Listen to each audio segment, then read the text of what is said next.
बहुत बहुत स्वागत है आज के हमारे मुहूर्त के स्पेशल कार्यक्रम में। देखिए, मुहूर्तों पर बहुत विस्तार से मैं आपके साथ चर्चा करता हूं, चाहे वो गृह प्रवेश का मुहूर्त हो या गृह आरंभ का मुहूर्त हो या फिर अन्य और भी जो मुहूर्त है। पिछले कार्यक्रमों के माध्यम से भी हमने उस पर चर्चा की है। देखिए, हम लोग करते क्या है, मैं आपको बहुत जो बेसिक सूत्र हैं आज उनको यहाँ पर बताने वाला हूँ और वीडियो आपके लिए बहुत ही नॉलेजेबल और यूजफुल होने वाला है। देखिए, हम कई बार क्या करते हैं कि डेट सर्च कर लेते हैं और हम उस डेट को शुभ मानकर उसमें गृह प्रवेश कर लेते हैं। हम किसी की उसमें कोई सलाह नहीं लेते हैं या किसी प्रकार से हम ये नहीं देखते हैं कि ये वास्तव में विधि के अनुसार है भी या नहीं। क्योंकि YouTube पर मान लो उदाहरण के लिए आपने ही कोई वीडियो बना लिया, आपने उसमें तारीख बता दी 1 तारीख 2 तारीख 5 तारीख 10 तारीख को गृह प्रवेश है, लेकिन आपकी बात को आपने बता तो दिया, लेकिन आपने ये नहीं बताया कि ये किस विधि और किस नियम के अनुसार निकल रहा है।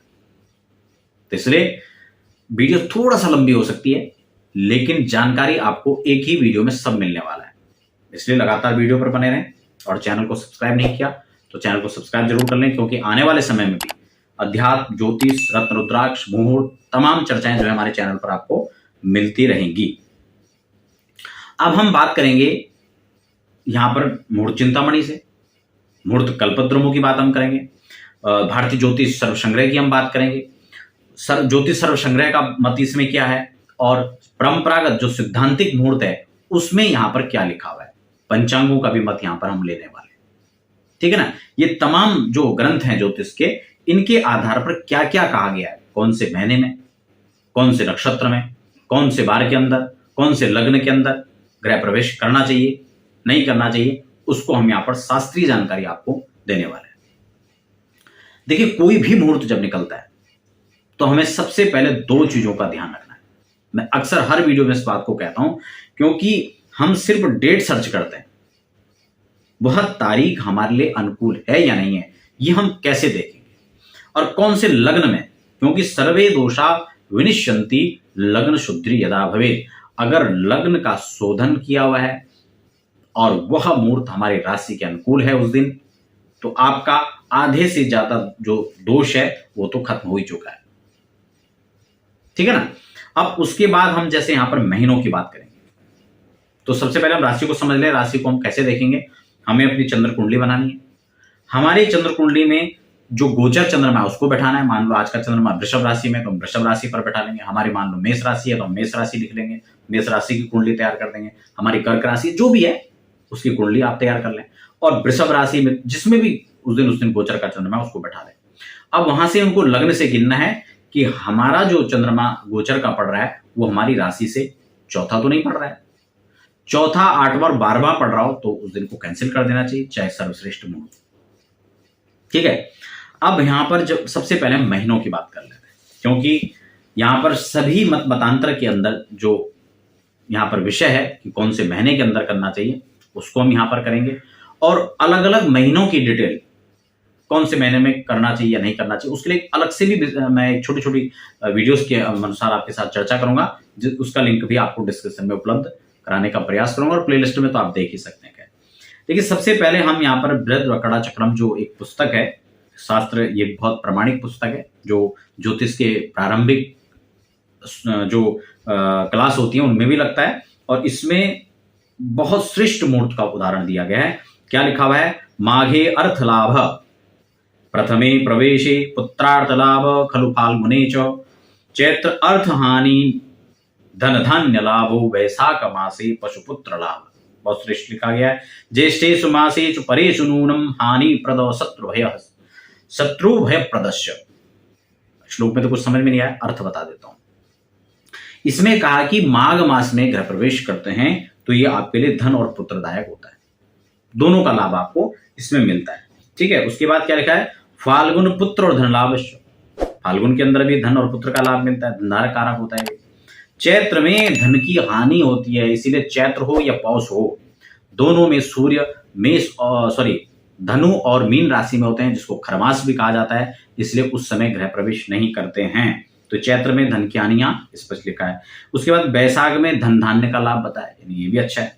और ज्येष्ठ मास में पशुपुत्रों का लाभ, पशुधन का लाभ, वाहन आदि का लाभ जो है मिलता है। और अतिरिक्त जो महीने हैं, भिन्न जो मास हैं, उसमें अनुकूलता और प्रतिकूलताओं को, दोनों चीजों को यहाँ पर अलग अलग रूप से निहारा गया है।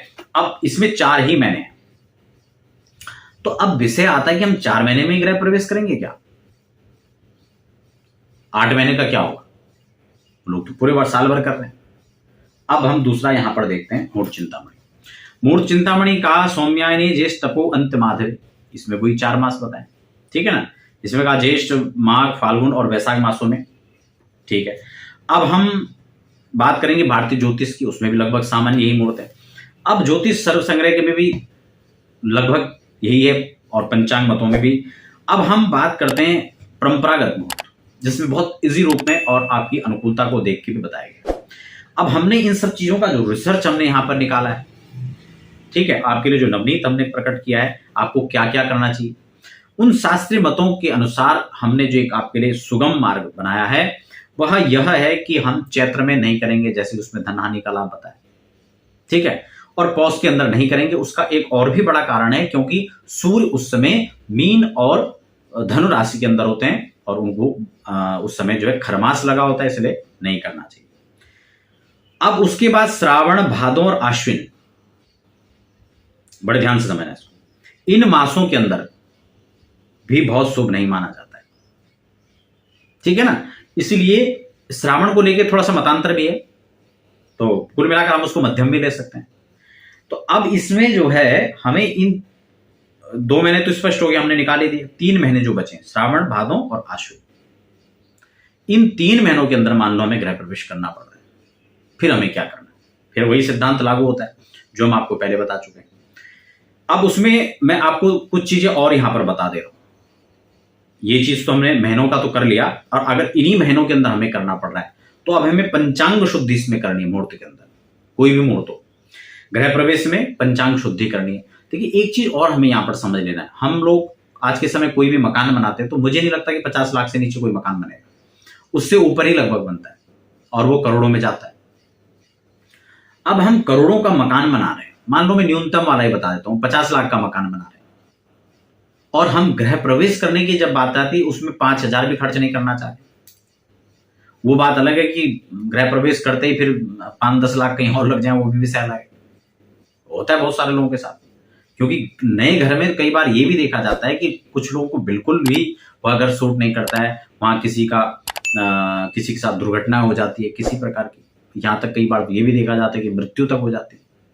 आपने बहुत सारे लोगों को देखा होगा, नए घर में गए और वहां, है ना। तो दुर्भाग्य है, और किसी के साथ भी हो सकता है, लेकिन अपनी तरफ से हमें इन सब चीजों को अच्छे से निकालना चाहिए। और फिर गृह प्रवेश, पूजा, वास्तु शांति जो बहुत प्रमुख है। हम पार्टी तो हजारों की करवा लेते हैं, लाखों रुपए लगा देते हैं, लेकिन जब पूजा की बात आती है, पाठ की बात आती है, तो हम सोच रहे हैं एक ब्राह्मण आए, चटपट थोड़ा सावन कर दिया, पूजा कर दिया, खत्म बात। ये गृह प्रवेश का नियम नहीं है। खैर, गृह प्रवेश का नियम की मैं चर्चा नहीं कर रहा हूँ, नियम के लिए मैंने अलग से वीडियो बनाई है, आप उसको देख सकते हैं, क्या क्या उसमें पूजाएं होती है, कैसा होता है, क्या उसमें विस्तार से मैंने चर्चा की है। फिलहाल हम आज केवल मुहूर्त पर चर्चा रखेंगे। तो अब हम महीने की हमने बात कर ली, अब हम बात करते हैं तिथि की। तिथियों में अब बहुत मैं अलग अलग विस्तार से बताऊंगा तो बहुत लंबा हो जाएगा, किसमें नहीं करना है वो आपको बता देता हूं। रिक्ता तिथियों को छोड़ देना है बिल्कुल, और अमावस्या को छोड़ देना है, शेष तिथियां शुभ है, ठीक है। उसमें भी बहुत शुभ और मध्यम दोनों भी लगभग होता है, लेकिन रिक्ता तिथि और अमावस्या को तो बिल्कुल परित्याग कर देना है।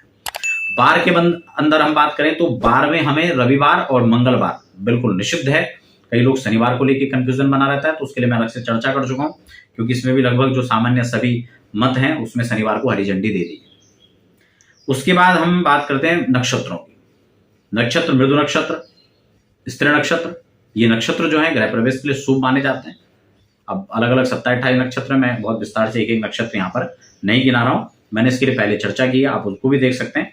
तो खासकर जैसे मृगशिरा है, रेवती है, चित्रा है, उत्तराध भाद्रपद है, उत्तराषाढ़ है, उत्तरा फाल्गुनी है, इन नक्षत्रों को खासकर बहुत शुभ इसमें माना गया है। और पंचक के जो भेद है उसको बिल्कुल नहीं मानना है, क्योंकि रेवती आदि नक्षत्र इसमें श्रेष्ठ माना गया है, धनिष्ठा को भी। तो अब हमने क्या क्या इसमें देख लिया, तिथि देख ली, मास देख लिया, नक्षत्र देख लिया। अब उसमें गुरु और शुक्र अस्त का भी इसमें विचार किया जाता है। लेकिन कई बार ये होता है कि गुरु और शुक्राष्टक के अंदर भी हमें गृह प्रवेश करना पड़ सकता है या पड़ जाता है बहुत सारे लोगों को, तो उसका भी एक विधान है, वो अलग चीज है। अब मलमास के अंदर बिल्कुल नहीं करना चाहिए, ग्रहण काल हो तो बिल्कुल नहीं करना चाहिए, इसको हमें ध्यान रखना है। खर मास में बिल्कुल नहीं करना है। अब बात आती है लग्न की। लग्न में देखो, यहाँ पर ज्योतिष सर्व संग्रह कहता है कि मेष, वृष, मिथुन, सिंह और तुला, धनु, मकर, कुंभ, अगर इन स्थानों के अंदर, लग्न से हमारे इन स्थानों के अंदर अगर शुभ ग्रह होते हैं तो शुभ है। खासकर केंद्र और त्रिकोण में शुभ ग्रह होना ही चाहिए। और इसमें त्रिक भाव के अंदर 3, 6, 8 के अंदर यहाँ पर पाप ग्रह को भी शुभ माना गया। एकादश में भी पाप ग्रहों को शुभ माना गया है कई उसमें, ठीक है, जैसे मंगल है, शनि है। अब उसके बाद बात आती है 4 और 8 की। ये केंद्र भी माने गए, लेकिन 4 और 8 के अंदर यहाँ पर जो है कोई भी ग्रह शुभ नहीं माना जाता है, जो पापकारी ग्रह हैं। और को भी देखा जाए तो चौथे के अंदर यहाँ पर बहुत शुभ नहीं माना जाता है। लेकिन खासकर चंद्रमा उस दिन चौथे, 8वें और 12वें में नहीं होना चाहिए। चंद्र को यहाँ पर बिल्कुल शुभ नहीं माना जाता है। तो लग्न मैंने आपको बता दिया, इसमें से खासकर वृश्चिक लगन, सिंह लगन, कुंभ लगन, इनको वृषभ लगन, इनको बहुत श्रेष्ठ माना जाता है। तो इन लग्नों में गृह प्रवेश करना चाहिए।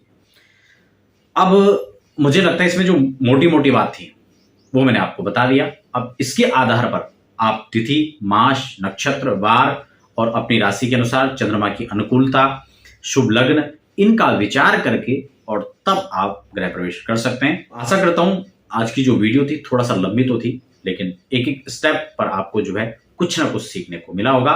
और वीडियो आपको अच्छी लगती है तो लाइक करना बिल्कुल ना भूलें। आगे भी जरूरतमंद लोगों को इसको शेयर कर सकते हैं। और चैनल को अभी भी सब्सक्राइब नहीं किया है तो जरूर कर लें।